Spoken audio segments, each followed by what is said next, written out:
يا جو.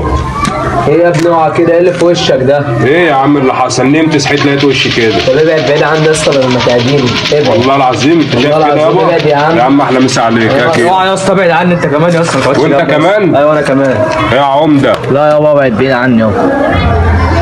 يا عم احلى مسا عليكم. لا مش عارف. يا ناقصك تسول.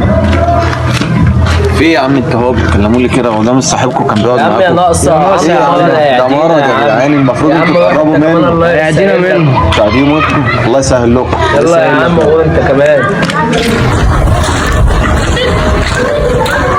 يا عمر يابا هو انت مش شايف ان يا عم رحت اسلم على اصحابي محدش راضي يسلم على ولا قاعد معايا فيه.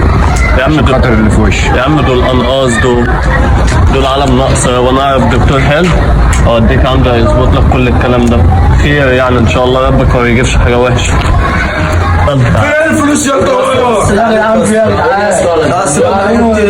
احنا كلمناهم عندي مين يعني الفلوس يا حبيبنا. في يا عم في واحد الله في يا عم بس طبيعي بس يا جدعان. في دول اخواتي. عايزين الفلوس بتاعتنا بس نعرف ايه الفلوس اللي معاك حتى لو معكش المعلم الفلوس بتاعت القهوه بتاعتنا كلها. بس يابا كبرني يابا. فلوسك هتاخدها كده يا باشا يا معلم. يلا يا عم